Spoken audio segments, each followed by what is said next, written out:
¿Quién te va a parar?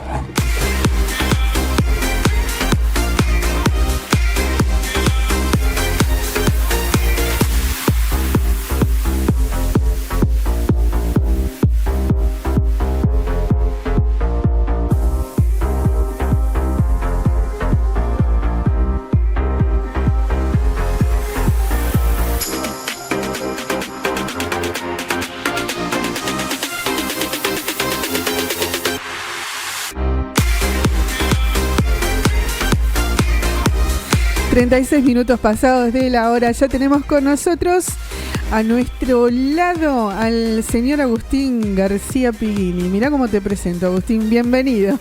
¿Cómo estás? Bien, muy bien, muy bien. ¿Llegaste, te afectó en algo la renuncia del ministro de Economía? Bueno, nos afectó un poquito a todos. ¿Ah, no me sí? afectó a mí emocionalmente, Yo no me había enterado, ni mucho menos, pero y no, bueno, pero nos va a afectar un poquito, ¿sí? Porque siempre viste que hay cuestiones que las vemos que están un poco más lejos, pero bueno, justamente tuve que viajar a Buenos Aires el fin de semana y pude ver los cartelitos en los negocios que decían: a los precios de la vidriera súmele 20%. No te la puedo. Sí, o negocios que por ahí estaban abiertos pero no vendían. Pero básicamente porque no sabían a qué precio reponer lo que estaban vendiendo. Tremendo. Entonces, como no saben a cuánto le van a vender ellos los proveedores, a cuánto van a reponer la mercadería que venden, hasta que no se solucione un poco el lío, preferían no vender. Estaban abiertos pero sin vender. O sea que esta renuncia le dio un nuevo rumbo a la Argentina. Sí, lo que pasa es que creo que profundiza un poquito más la crisis política, digamos, que tiene la Argentina, ¿no? Esta especie de... que no es frecuente ver esta especie de disputa de poder dentro del mismo poder, ¿no? Dentro del mismo gobierno hay gente que quiere gobernar para un lado y gente que quiere gobernar para el otro. Y entonces ese mismo conflicto dentro dentro de los que gobiernan, ni siquiera estamos hablando de oposición y oficialismo, ¿no? O sea, dentro del mismo oficialismo hay diferentes salas que parece que están cada vez más enemistadas entre sí, y eso genera una crisis política y produce mucha incertidumbre. ¿Y ahí viene la renuncia del ministro de Economía? Sí, en realidad los ministros son asesores del presidente, todos, cada cual en su área, ¿no es cierto? Y en definitiva, después en última instancia es el presidente el que decide. La Constitución Nacional marca que el Poder Ejecutivo es unipersonal. ¿Eso qué significa? Que el presidente es el único miembro del Poder Ejecutivo. Es decir, está a la cabeza del Poder Ejecutivo y es el que decide. En cuestión constitucional de importancia, lo único importante para el Poder Ejecutivo es la figura del presidente.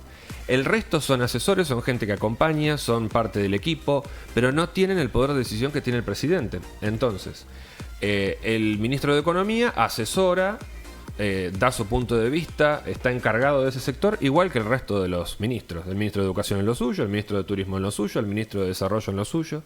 Entonces es el presidente el que luego decide qué es lo que va a hacer en función de lo que le asesoran.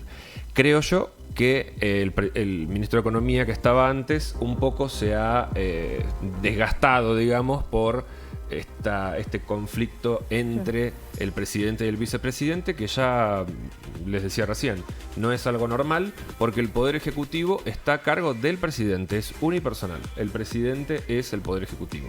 Que le tenga que consultar sus decisiones al vicepresidente es una cosa extrañísima. Entonces, claro, eso produce mucho conflicto de poder y es muy difícil trabajar así, ¿no es cierto? Es muy difícil, en definitiva, sentirse cómodo con ciertas decisiones cuando vos sabés que el vicepresidente tiene mucho poder y lo usa, ¿no? Entonces, ahí se produce un problema. Yo creo que renunció por ese conflicto que hay ahí.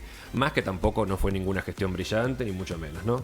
Pero también hay mucha inestabilidad política, entonces eso hace que se hace difícil la tarea. Y a la hora de elegir al ministro de Economía, ¿qué requisitos tiene que tener? En realidad, el presidente elige a sus asesores para todo.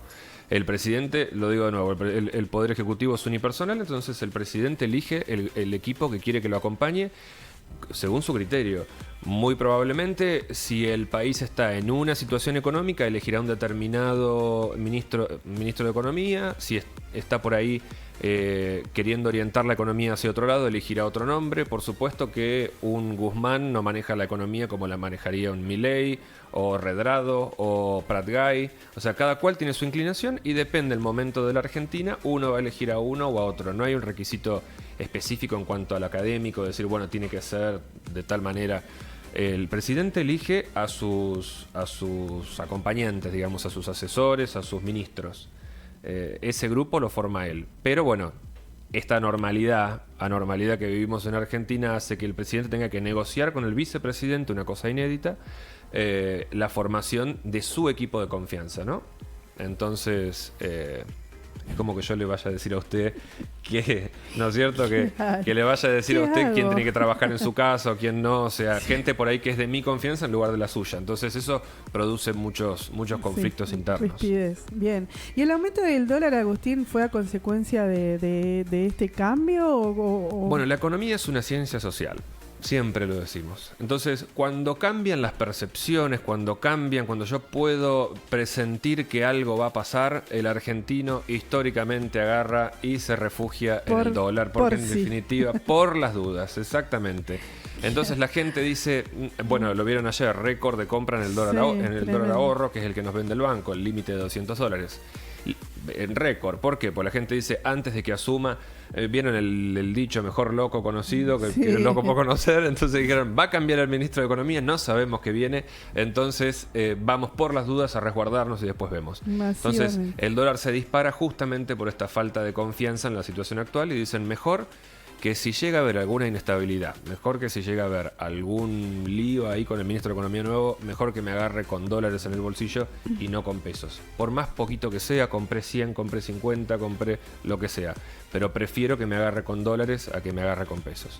Este es el tema central y por eso se dispara tanto, ¿no? Siempre en economía, uno cuando pasan en todos los aspectos. ¿Qué pasaría si yo tengo una frutería, ¿no es cierto? Lo explico rápido. Sí. Si yo tengo una frutería y viene el que me vende las manzanas y dice, mira que la manzana aumentó muchísimo, no sé bien cuánto vale, pero aumentó muchísimo. Bueno, ¿qué hago yo entonces? Como no sé cuánto vale, lo vendo. Si yo la vendo a 20 pesos el kilo y me dicen que subió, no la voy a vender a 21 o 22 porque quizá me esté desprendiendo de manzanas que en realidad son más caras y yo no lo sé todavía. Entonces pruebo de venderlas a 30. Y si no me las compran, bajo un poquito a 29, a 28 hasta que más o menos le encuentre el balance. Eso en economía se llama overshooting. Y que significa como pasarse de largo, una cosa así. Con el dólar pasa lo mismo. Cuando sube, como no se sabe bien cuánto va a valer todavía, porque lo único que sabemos es que va a subir, sube mucho. Para medir un poquito, a ver si es posible venderlo a ese precio o no. Con el correr de los días se acomoda. Entonces, ayer vimos que estaba en un momento 285 pesos, después cerró a 260. ¿Por qué? Porque pasa eso, se vende lo más caro que se puede y después en función de la respuesta se va bajando un poquito hasta que se acomoda el precio. Eso siempre pasa en economía, siempre vemos que hay picos y después se acomoda un poquito. Que una vez lo hablamos con Edgardo el año pasado, creo que yo le decía que el dólar no bajaba, se agachaba. Porque tiene que ver un poquito con eso. Hay veces que tenemos la percepción de que baja, pero en realidad se acomoda un poquito y después vuelve a subir. Entonces ayer vimos que tocó un pico, bajó, pero no significa que va a volver a valer lo mismo que antes, ¿no? Siempre hay como un reacomodamiento que tiene que ver con ese fenómeno. No sabemos cuánto vale, entonces se va tanteando a ver en qué precio se acomoda. Y justamente se venía la negociación o renegociación o un acuerdo con el FMI. ¿Afectó esta renuncia del ministro de Economía? Yo creo que al FMI eso? le debe haber agarrado una especie de ataque. Cuando vieron, porque aparte dijeron que se enteraron por Twitter, así que no sé. Además. Pero les debe haber agarrado como un ataque de nervios porque claro, es como que yo llevé adelante toda una negociación, todo un trámite con una persona y de repente me enteré que no está más. Y digo, pero ¿cómo? ¿Con quién hablo? ¿Cómo me aseguro que está al tanto de lo que acordamos, que va a cumplir, quién va a venir? Entonces es todo un problema. Cuando alguien me presta poca plata, digamos, no está tan preocupado, pero cuando el préstamo es grande, el problema es tanto del deudor, que debe el dinero ese, que es un montón, como el que lo prestó, ¿no? Porque el que lo prestó va a querer el dinero de vuelta, y sobre todo si es mucho dinero. Entonces el FMI también está pensando en que quiere su dinero de vuelta y que estas cuestiones es mejor tenerlas claras. Entonces, lógicamente, produce preocupación al FMI y seguro en el transcurso de la semana o van a venir para acá los del FMI a mirar a ver qué es lo que va a pasar, o va alguien de acá va a viajar para allá porque es una situación que hay que mantenerla estable, ¿no? Argentina depende mucho del dinero que le prestó el FMI para mantener la estabilidad. Y esta señora que asumió, ¿no? ¿Con qué se tiene que enfrentar ahora? ¿Qué es lo que habría que hacer en principio? Los grandes problemas de Argentina son hoy por hoy inflación, que parece que está cada vez más alta, ¿no es cierto? Lo vemos en el supermercado, lo decía yo hace un ratito cuando vimos las vidrieras, que decía, bueno, al precio de las vidrieras sumale un 20%, ponían en los carteles, porque claro, como no tenían tiempo de cambiar todos los precios, directamente pusieron uno que decía sumale el 20% vos y hacé la cuenta. Pero la inflación entonces creciente y el precio del dólar, que también es un bien que los argentinos tenemos un poco grabado en la frente, ¿no? Siempre un bien que siempre buscamos. Entonces, inflación me parece que es una de las cosas más preocupantes en Argentina y que todo el mundo está bastante pendiente de ese tema, ¿no? Y que hace que por ahí cada vez nos rinda menos el sueldo y cada vez lleguemos un poco menos a fin de mes, ¿no? Un cachito menos. Esa. Y también a raíz de esto se va a reformular lo que es el Ahora 12, los planes sociales, bueno, el valor del combustible. Bueno, la ministra de Economía actual tiene una tendencia no recortadora de gastos en cuanto al gasto público. O sea, no es una persona austera recortando como sí lo sería, por ejemplo, gente que escuchamos todo el tiempo como Milei decir, bueno, se cortan los planes sociales, se cortan los subsidios, hay libertad económica y que todo valga lo que tenga que valer.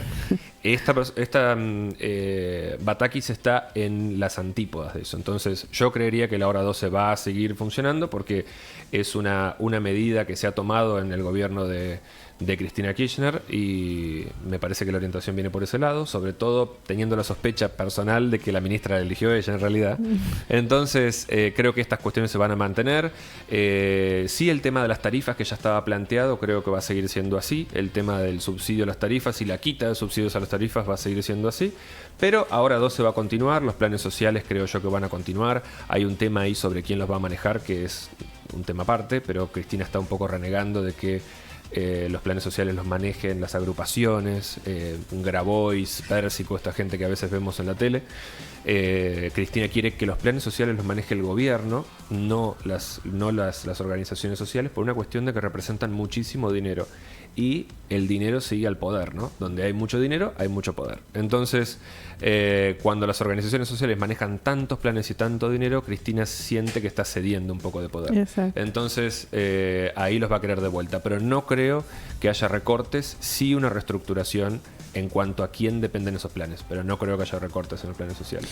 Y el riesgo país, no sé si, no recuerdo si en algún momento te lo pregunté. ¿Qué es el riesgo país y si esto afecta también? Sí, el riesgo país, es como una medición que se hace en cuanto cuán riesgoso es un país para cumplir sus deudas, para pagar sus deudas. Si yo empiezo a sospechar que un país al cual yo le presté dinero no va a pagar, empieza a subir el riesgo país. Se dice que el umbral está en 2.000 puntos. Cualquier país por encima de 2.000 puntos es un país altamente riesgoso de no cumplir sus deudas. ¿Y cuál es la consecuencia principal? Que no nos prestan más. Es como hablábamos el otro día, ¿se acuerdan que hablábamos, creo que la semana pasada o la anterior, sobre el scoring personal que cada uno tiene cuando va a pedir una tarjeta de crédito? Sí, claro. Bueno, si uno se porta mal, si paga tarde las cuentas, si pidió una tarjeta de crédito, se endeudó y no la pagó, ese puntaje se vuelve complicado y hace que el día de mañana, cuando yo quiera pedir un préstamo o sacar una tarjeta de crédito nueva, no pueda hacerlo. El riesgo país es exactamente eso a nivel país. Si yo tengo un riesgo muy alto, en el momento en que quiera ir a pedir dinero prestado o por ahí algún financiamiento, algo para, no sé, alguna obra, algún proyecto que tenga el país o algo, los grandes bancos van a empezar a decir, no, mira, como incumpliste estas deudas, no vamos a poder prestarte. Discúlpame, pero no. El proyecto es muy bueno, pero como tenés este historial de que no pagás, me da un poco de miedo y no te voy a prestar. Entonces, ese es el principal riesgo que tiene la disparada del riesgo país. Por supuesto que sube. Estos días está subiendo porque por estas mismas cuestiones internas. Esta pelea que hay ¿Se acuerdan que una vez habíamos dicho, si Pablo emitía sus billetes y de repente se los daba a un vecino y todo, pero el vecino se enteraba que Pablo andaba medio mal en la casa y qué sé yo? Claro, y empezaba con líos internos y yo digo, me parece que Pablo va a andar complicado para pagarme, entonces empieza a haber riesgo en ese sentido. Eso es el riesgo país. Todos estos conflictos internos y eso no ayudan demasiado para la estabilidad, porque no sabemos quién se va a hacer cargo de las deudas ahora, entonces es medio, en ese sentido sí, es una época de transición, vamos a ver qué pasa. ¿Y hay probabilidades, Agustín, que entremos en default? Bueno, no le conviene a Argentina, sería muy, muy complicado para la Argentina entrar en default porque significa, ahí sí, que no pagamos las deudas y oficialmente, a ver, el FMI, más allá de todo lo que se dice del FMI, es el que más barato nos presta dinero, ¿no? Vieron que muchas veces un banco dice, bueno, si yo pido 1.000 pesos tengo que devolver 1.500, pero si voy al Credifácil de la Plaza tengo que devolver 2.000, ¿no es cierto? Porque son mucho más caros, son prestamistas que están diseñados para prestarle a gente riesgosa. Bueno, si no cumplimos con la gente que más barato nos cobra, que es el FMI, imagínense con el resto. Entonces, un default sería muy grave para el país, así que espero que no ocurra. Pero hasta ahora se viene cumpliendo, medio ahí a los ponchazos, pero se viene cumpliendo, entonces esperaría que no se caiga en default. Casi como una esperanza, se lo digo. ¿Qué sería caer en default, Agustín? Cuando un país deja de pagar sus deudas, por ejemplo, bueno, con el FMI hay que cumplir con vencimientos de deuda, es decir, las cuotas, ¿no? Las cuotas con las que hay que devolver el dinero que se pidió prestado. Si el país incumple con alguno de esos pagos, automáticamente cae en default, que es cuando yo no pago más mis deudas. Entonces, ese es un problema. Si lo quieren pensar más fácil, piensen que si ustedes hubiesen sacado un crédito, pusieron algo como garantía, no sé, la casa o lo que sea, con un crédito hipotecario, y de repente lo dejan de pagar. Todas las consecuencias que vienen. El banco le empieza a llamar, los otros bancos no le van a prestar más plata, seguramente le embarguen algo. Exacto. Entonces, las mismas consecuencias son para un país, igual de mal. Claro. Yo recuerdo esa palabra y siempre la tengo porque cuando le pedía dinero a mi papá me decía, estoy en default. En default, claro. Listo. No me pidas nada. No. Claro, no puede salir plata de mí. Eso por es eso default. la tengo familiarizada. Exactamente. Pero bueno, así estamos y lo hemos contado. Lo así hemos estamos. puesto al día. Te esperamos el jueves, Agustín, bueno, para ver, ¿sabes qué? Dejamos pendiente para el jueves qué pasó con el censo. ¿Hubo resultados? ¿Qué pasó con el censo? Ya nos ¿Qué olvidamos hay? del censo, ¿no? ¿No? Sabemos cuántos habitantes hay y no ¿Sabemos? mucho más. Y no mucho más. Claro. Vamos a con eso el jueves. Perfecto. Así que muchas gracias por acompañarnos. A ustedes. Y ahí estamos con Agustín García, que nos dio un panorama económico, financiero, el rumbo de nuestro país en pocas palabras. ¿Quién te va a parar? Lunes a viernes, de 10 a 12 horas, con Pablo Moschiar y Vanessa Campos Gómez. Mira en vivo redivisiónradio.com y la 103.5.